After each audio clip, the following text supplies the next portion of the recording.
Ciao a tutti, sono Ernestina dalla Corte Lucio e benvenuti a una nuova puntata di Ernestina dalla fine del mondo, eccellenze dolomitiche.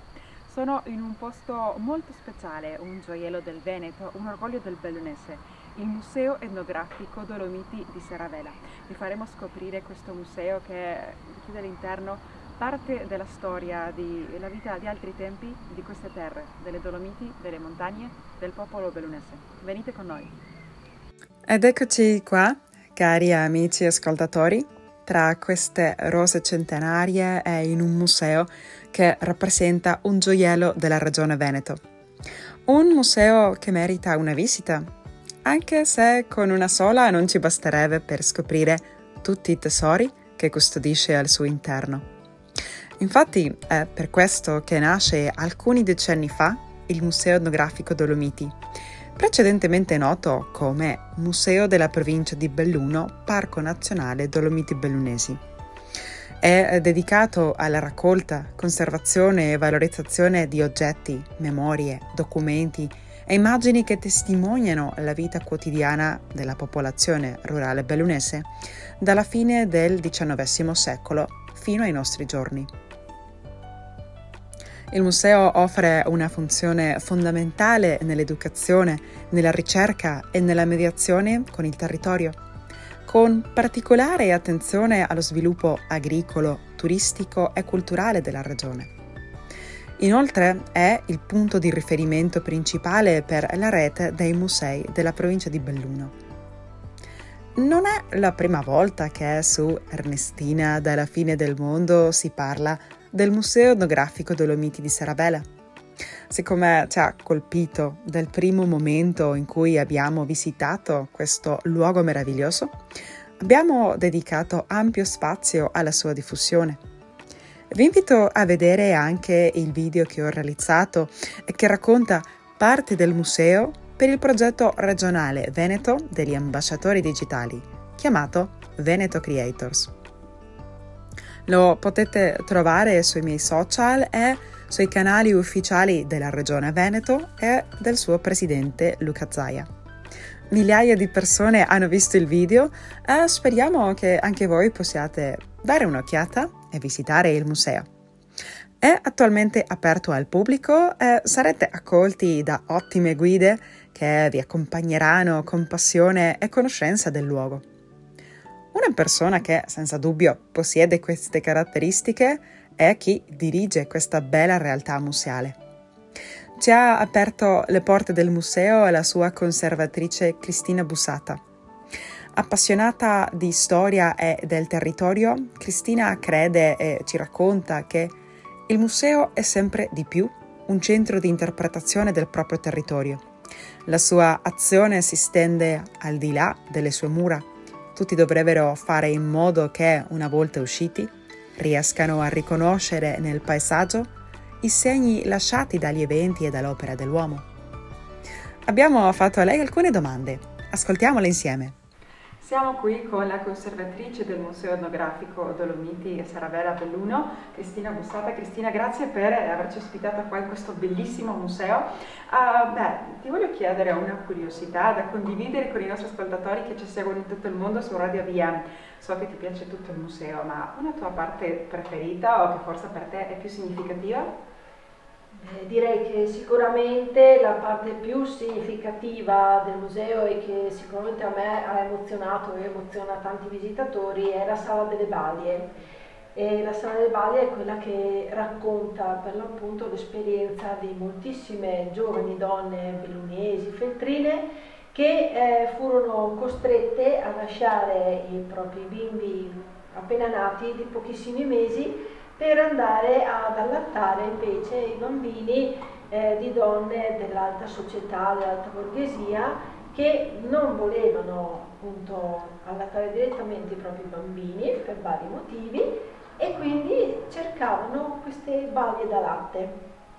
Ah sì, immagino una sala con un'emigrazione drammatica perché non è per niente facile, quindi complimenti per questo lavoro che state facendo, che avete fatto anche con Daniela Perco, che abbiamo già avuto nella nostra trasmissione.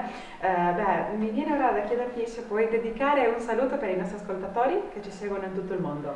Oh certo, con molto piacere, un saluto a tutti gli ascoltatori. E vi aspetto al museo, se venite in Italia nel Bellunese, noi qui vi accoglieremo a braccia aperte. Ecco, grazie mille. Grazie mille Cristina, grazie per la tua disponibilità, complimenti per tutto il lavoro che con la tua squadra portate avanti. Non è stato un percorso facile però, ha richiesto un grande lavoro da parte di tutti i volontari e in particolare di una persona speciale e molto significativa per il museo. Se ci seguite dalle prime puntate di Ernestina dalla fine del mondo di alcuni anni fa, ricorderete forse il nome di Daniela Perco. Abbiamo dedicato uno spazio a lei, alla sua carriera e al suo legame con l'Argentina. Potete rivedere la puntata sul mio canale YouTube Migranti TV e anche su quello dell'Associazione Bellunesi nel Mondo. È stato un piacere ritrovarsi al museo dove abbiamo parlato con Daniela. Ascoltiamo insieme. Cari amici ascoltatori, abbiamo qua nuovamente il piacere di avere qui nella nostra trasmissione Daniela Perco, che è stata chi ha progettato questo bellissimo museo etnografico Dolomiti a Serradella. Ho tante domande da farti, ma una speciale è: cara Daniela, perché i nostri bellunesi all'estero dovrebbero venire qua a visitare questo bellissimo museo quando tornano a visitare il posto delle radici qua a Belluno? Dunque, dovrebbero venire qua perché qua sono raccolte testimonianze orali, fotografiche e materiali relativi proprio alla cultura contadina, che era la cultura da cui sono partiti la maggior parte degli migranti, contadina e artigiana. E quindi qua ritrovano veramente le loro radici.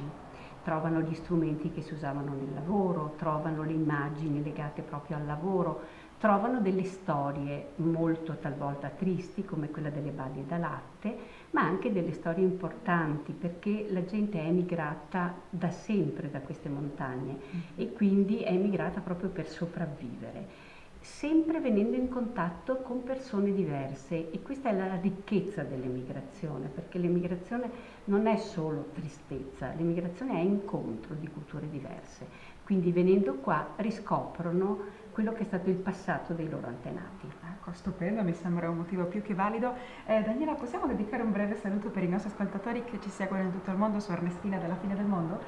Allora, vi saluto, vi abbraccio tutti quanti, penso sempre a chi è all'estero e che vive anche con nostalgia la distanza dalla terra di origine, e però penso appunto che ognuno deve portare nel cuore un ricordo bello dell'Italia, come noi portiamo nel cuore un ricordo bello di tutti i paesi dove sono emigrati. Bellissimo, grazie mille Daniela. Grazie a te. Ciao. Grazie mille Daniela e complimenti per questo grande lavoro svolto. Il tuo impatto e contributo si possono apprezzare in ogni angolo del museo. Lavoro complesso e importante, già che non sono solo oggetti a creare un museo. Infatti, le collezioni del Museo Etnografico Dolomiti sono costituite da beni materiali e immateriali. I primi includono un ricco patrimonio di oggetti provenienti dal territorio della provincia di Belluno che coprono diversi aspetti della cultura tradizionale: artigianato, attività domestiche, religiosità, abbigliamento, emigrazione, attività primarie e che abbracciano un periodo che va dal XVII secolo al XXI secolo. La maggior parte dei manufatti proviene da donazioni, tra cui spiccano il lascito di Giuseppe Mazzotti e quello di Carlo Chisalè, oltre al significativo corpus del gruppo folclorico di Cesio Maggiore. I beni immateriali comprendono alcune migliaia di documenti sonori come fiabe, indovinelli, proverbi, canti, testimonianze, autobiografie, orazioni e altri, tutti raccolti nel territorio bellunese e tra le comunità italo-venete del Brasile durante ricerche sul campo. Il museo dispone inoltre di un ricco archivio fotografico e filmico che include fotografie d'epoca, sia originali che riprodotte, fotografie attuali di interesse antropologico e film girati durante le campagne di ricerca condotte dal museo. Cari amici ascoltatori, potete immaginare allora che occorresse uno spazio degno di tale patrimonio. Come vedete dalle immagini che vi presentiamo nella versione video di questa trasmissione, che tra l'altro potete seguire su Facebook e YouTube, il Museo Etnografico Dolomiti ha sede in una villa di campagna ottocentesca, un tempo appartenuta a una famiglia nobiliare di conti. La villa è composta dall'edificio padronale e dagli annessi rustici, organizzati in spazi funzionali.